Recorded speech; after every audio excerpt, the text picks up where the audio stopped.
정부 대통령이 입을 다물자 어제 국내 증시에서 외국인들이 다시 돌아왔습니다. 코스피와 코스닥 모두 외국인들의 순매수에 힘입어서 각각 1%가 넘는 상승 흐름을 보여줬는데요. 특히 코스피 시장에서는 삼성전자가, 코스닥 쪽에서는 알테오젠이 강한 상승을 보이면서 대장주 위주로의 상승 기조가 어제장에서도 펼쳐졌습니다.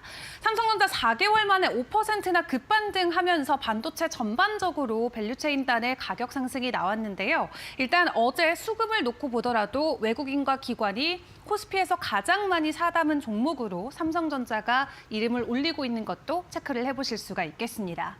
일단 반도체 자체 업황 턴어라운드에 대한 기대감이 고조가 되고 있는 가운데 GTC 컨퍼런스 안에서 어떤 연설들과 어떤 기조들이 펼쳐질지 많은 분들께서 기대하고 계실 것 같은데요. 일단 어제장에서 52주 신고가 종목들만 확인을 해봤을 때는 이 국내 정치와 관련된 이슈 혹은 여전히 강한 방산 쪽으로 수급이 들어오고 있는 것을 확인을 해볼 수가 있었습니다.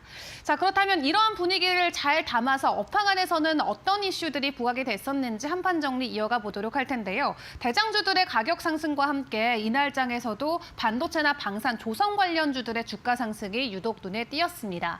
일단 그 전날 뉴욕 증시에서 엔비디아를 비롯해서 반도체 관련 종목들이 급등한 채 마무리를 짓자 필라델피아 반도체 지수의 급등과 함께 관련주들의 추가 상승이 국내 증시에서도 눈에 띄었었고요. 이 GTC 컨퍼런스가 어제를 기준으로 본격적으로 개막을 한 가운데 앞으로 이 반도체 턴어라운드에 대한 기대감으로 추가적인 가격 상승이 충분히 가능한 구간에 들어와 있다는 증권가의 평가가 많이 나오고 있는 상황입니다. 그리고 디램이 앞으로 공급과 수요 회복 속도가 계속해서 벌어질 수 있기 때문에 이 기존 미디어, 기존 레거시 반도체 안에서도 추가적인 상승의 기조가 계속해서 나올 수 있다는 긍정적인 평가가 나오고 있고요. 이번 한 주 동안은 GTC 컨퍼런스와 함께 반도체 관련주들의 추가 상승이 계속 나올 수 있다는 것은 주목을 해보시면 좋겠습니다. 자, 그리고 어제 방산 쪽도 좋았죠. 방산은 작년 대비해서 벌써 이 세 자릿수 이상의 지수 상승을 보여주는 종목들이 많이 보여지고 있는데요. 지금 유럽이 본격적으로 방위비를 증액하겠다라는 기대감과 함께 국내에서도 이 수혜주들이 대거 속출하고 있습니다. 일단 독일 같은 경우는 지금까지 있었던 방위비에 대한 상한선을 제한을 풀어버리겠다라고 이야기를 했는데 보통 유럽 국가들은 독일이 하면 또 따라가는 경향들이 많이 있죠. 그렇기 때문에 독일과 함께 다른 국가들도 방위비 증액과 관련된 소식들을 충분히 전해올 수 있다는 기대감이 나오고 있고요. 지금까지 유럽에서는 미국 쪽에 이 방산 무기들을 많이 보유하고 있었는데 지금 유럽의 기조 자체가 미국산은 쓰지 말자라는 게 굉장히 강하기 때문에 이 방산 안에서 또 다른 이 대형 국가로 불릴 수 있는 우리나라 기업들이 큰 수혜를 받아갈 수 있겠다라는 기대감도 함께 올라오고 있습니다.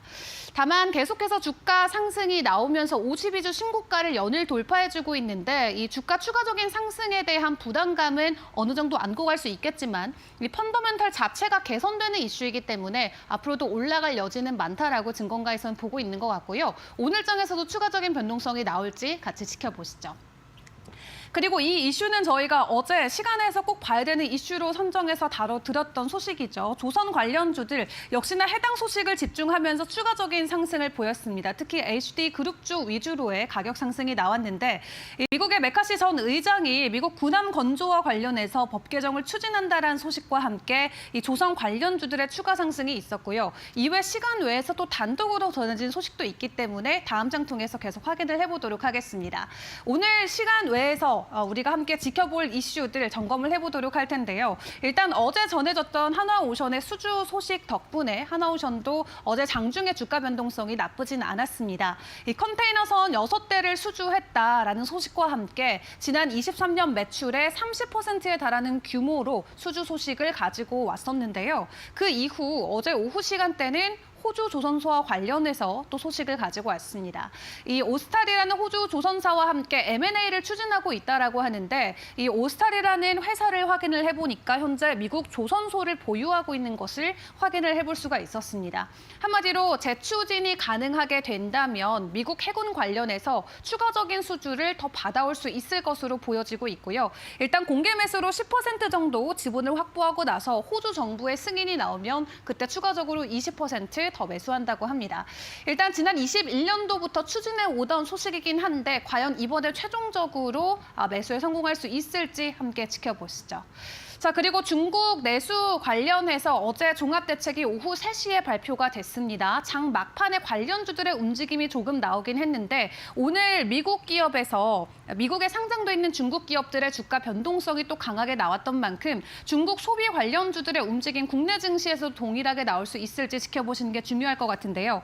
어제 발표됐던 종합대책 내용을 발표를 해보면 기대했던 것처럼 소득을 증대시키고 소비 개선하고 품질 향상한다 등등등의 규제안들이 많이 발표가 됐습니다.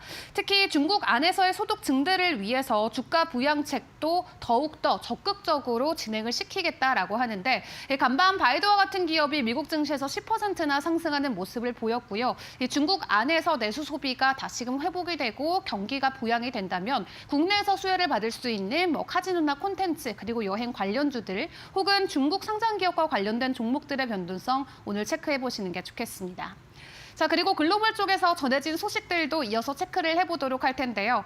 간밤 트럼프 대통령발 이슈들 체크를 해보겠습니다. 일단 관세 관련해서는 간밤에도 트럼프 대통령이 직접적으로 발언을 내놓진 않았습니다. 다만 트럼프 경제 고문이 관세와 관련된 이슈에 대해서 언급을 했는데요.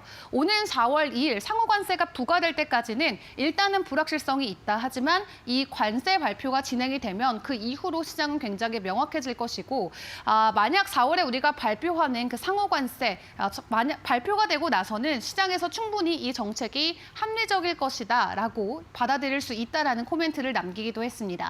다만 그 전까지 그 어떤 것도 명확하지 않다라는 부분에서 불안감은 불안 심리로 계속해서 작용될 수는 있겠고요. 그리고 그 이후에 또 전해진 추가적인 속보 내용에 따르면 시진핑 주석이 곧 미국을 방문할 수 있다라는 내용도 전해졌습니다. 오는 6월 정도면 방문할 것으로 시장은 예측을 하고 있는 상황인데 현재 관세 이슈로 각국의 경제 정책과 관련돼서 불확실성이 극대화되고 있는 상황인데 미국과 중국 사이에서 어느 정도 좀 완화될 수 있는 시그널이 나올 수 있을지 해당 일정도 기다려봐야 될 것 같고요. 그리고 GTC 2025에서 오늘 있는 주요 연설과 내용들 미리 점검을 해봐야겠습니다. 오늘 오후 2시와 3시에 각각 웨이모와 리비안, 이 전기차 업체들이 이 주요 연설 자리에 나서는데요. 자율주행과 관련된 연설을 진행한다라고 하니까 내용이 공개됨과 함께 자율주행 관련주들 오늘 장중에 변동성이 나올지도 같이 지켜보시는 게 좋겠습니다. 자, 이렇게 엔비디아 GTC 컨퍼런스에 모든 증시가 다 집중을 하고 있습니다. 다른 이슈들은 일단은 좀 뒤로 밀려난 채 이 엔비디아와 관련된 주요 이슈들이 계속해서 부각되고 있는데요. 그럼에도 이제 18일부터 계속해서 주요 경제 정책 회의가 이어집니다. 이 금리 인하와 관련된 가능성 어느 정도는 우리가 배제하고 가고 있기 때문에 이 해당 정책들 안에서 어떤 발언들이 직접적으로 나오는지에 주목을 해보시는 게 중요할 것 같고요. 일단 오늘 발표되는 GTC 컨퍼런스와 국내 개장 시간에 맞춰서 어떤 변동성을 어떤 종목들이 보일지는 계속해서 저희와 함께 주요 이슈들 점검을 해보시면 되겠습니다.